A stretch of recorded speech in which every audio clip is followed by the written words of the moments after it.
Bismillahirrahmanirrahim. Assalamu alaikum. Dear students, I welcome to you on my YouTube channel. And today I am going to describe the most important topic, economic system.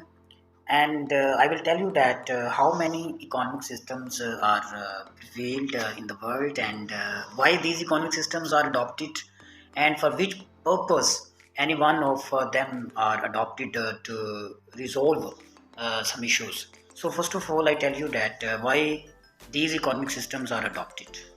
So, dear students, keep this fact in your mind that there are four basic economic issues which are also called as centrally core economic issues. Number first is what to produce. Number second is for whom to produce. Number third is how much to produce. And the last one is how much to produce. So these four economic issues are resolved and addressed in some economic systems. So that's why we are going to describe that what is the economic system. So let's start. First of all, I define economic system. An economic system refers to the laws, institutions, customs, and practices that determine how a society, government uses its scarce human and material resources. So, here you can see that the word scarce human and material resources are used. Scarce, by scarce we mean that limited human resources. Human resources means skilled workers, trained workers, educated workers are scarce. That's why scarce word is here used. And resources, material resources are used. You know that in Pakistan, you can see that we are enriched with natural resources, but unfortunately, we have not sufficient resources to explore them and use for the welfare of the people here. So that's why these are scarce resources. So there are four economic systems in the world. Number one is the capitalism. It is also called a market system or market economy. The second one is which is opposite to the capitalism is the socialism, and another name of socialism is command economy, centrally controlled economy or government controlled or regulated economy.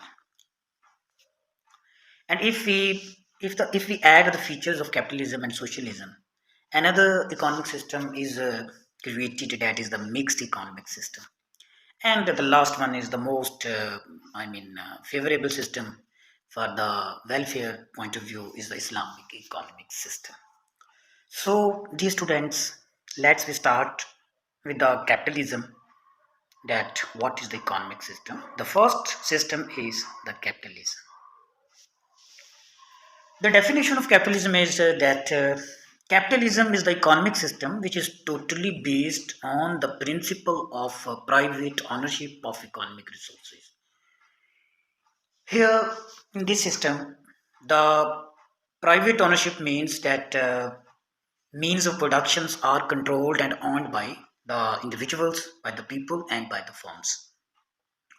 Means of productions include natural resources, capital, labor, and plants, factories, whatsoever. These are the resources which are controlled and owned by the firms and individuals.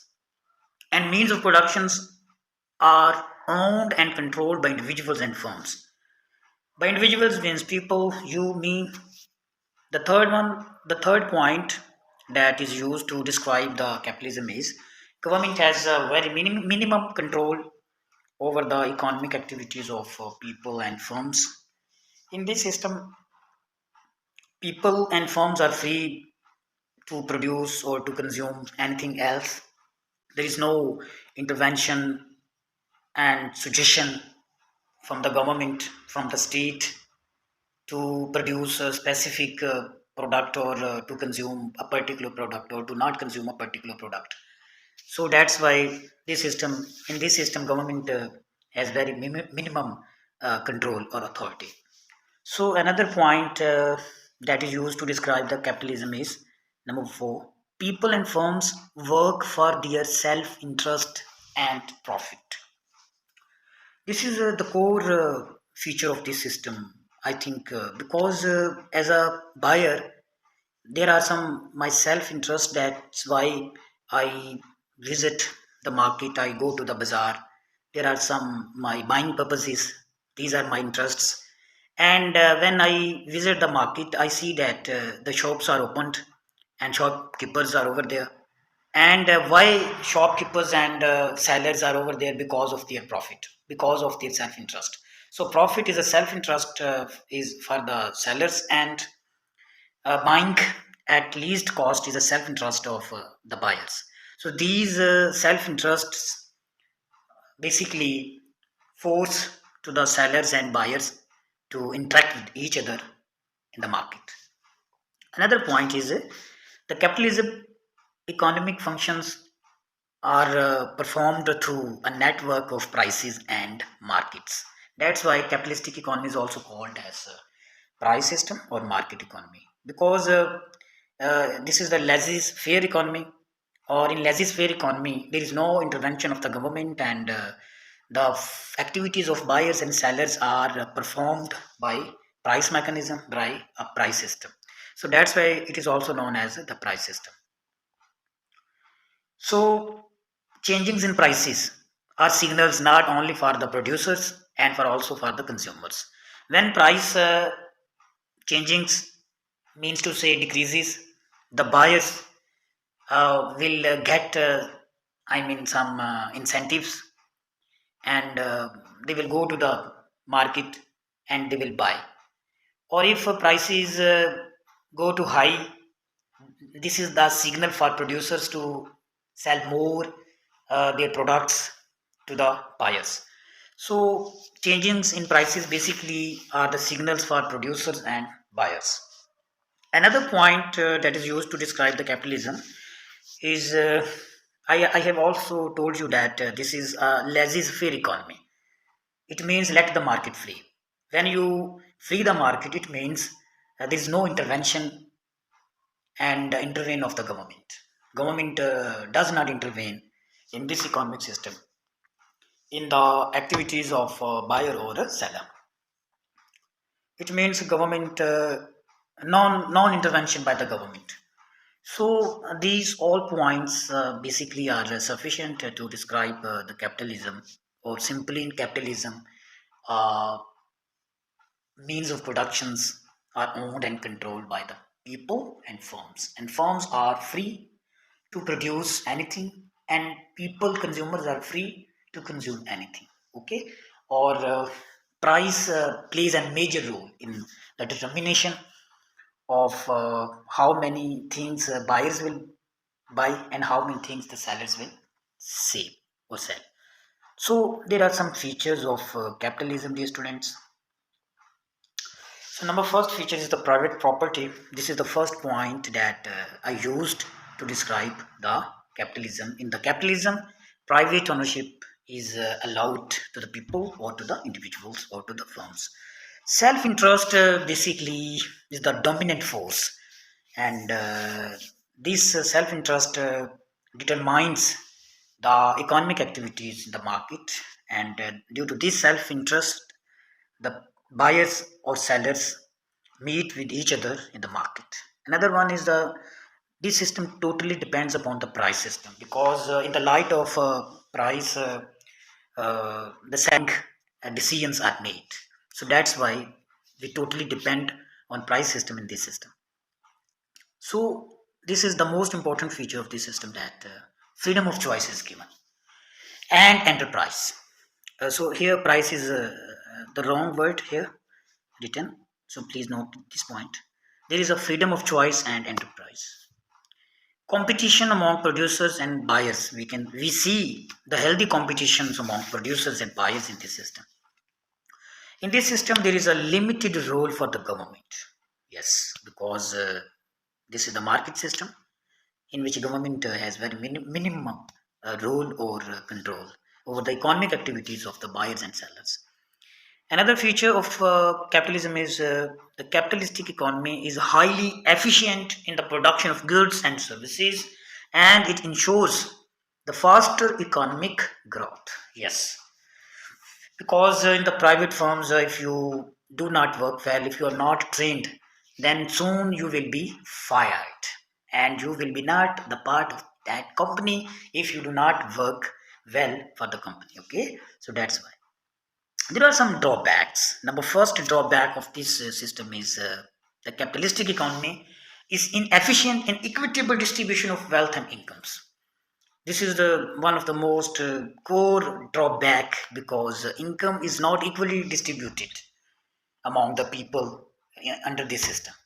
Okay, so another one is the for self-interest point of view, individuals may become selfishness and firms will become selfishness because when we visit the bazaars and want something to buy, then we see that the seller basically because they are selfish, they show their selfishness because they demand or charge high prices, and that's why their profit are increased. And you can see that in the Murray incident. In Murray you observed that they charged very high prices, and they charge 50,000, 30,000 for a night stay. So because you may become a selfishness if your interest is dominant, and if you follow the interest, that's why this is a drawback. So this system has totally failed to minimize the gap between the poor and the rich, and this system has failed to ensure social justice for all people in the world or in a country. So pure capitalism is not exist in the world, and American economy is nearer to capitalistic economy. Another economic and most important system is the socialism. Socialism basically is opposite to the capitalism. In capitalism, individuals and firms have complete control over the consumption production activities, and government have a very minimum role to monitor these economic activities under the capitalism.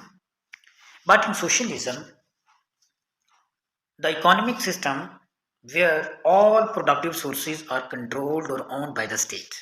So this is the main difference between the socialism and capitalism. Means of productions are owned and controlled by the state, by the government. Private property is not allowed, and markets and prices of goods are directly controlled by government officials or by the state. And means of production such as farms, factories, shops, etc., are either directly owned by the state or by the government controlled cooperative societies, communes. Communes may be a village, maybe a community. The head of that community is responsible, maybe if he is the, I mean, representative of the government to control all economic activities of his specific area, or the centrally controlled authority is responsible to make decisions that what to produce, how to produce, for whom to produce, and how much to produce. Basically, these four economic issues are also resolved under the socialism system. Dear students, Russia was the first of all adopted this socialism system in his country in 1917, and he and till the end of 20th century, the Russia adopted this system. So there are some features of socialism. Number first feature is state ownership of property. Yes, state is the owner of all means of productions, and state is responsible that what should be what should the government produce, and how much to produce, and for whom to produce, and how to produce. This is the responsibility of the state and of the government. and government have complete control over all economic activities of production, consumption, and distribution. Number three, third, central economic planning. Yes, government makes a central planning authority or to take right decisions about what to produce, how to produce, for whom to produce, etc. There is very less freedom of choice for consumers. This is one of the major difference between capitalism and socialism.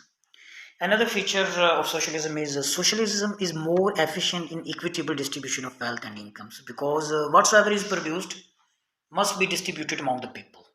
Okay, or this is also a huge difference between capitalism and socialism. In capitalism we studied that inefficient in equitable distribution of wealth and income, but here efficient in equitable distribution of wealth and incomes.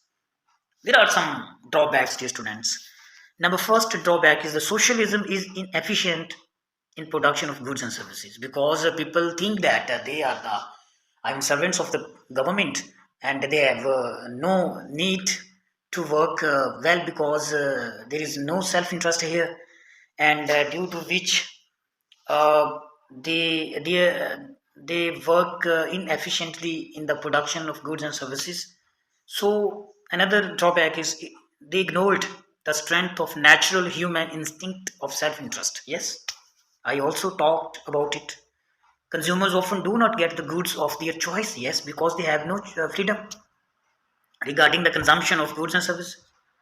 And one of the major drawback of socialism is decisions of bureaucracy about productions of goods are delayed.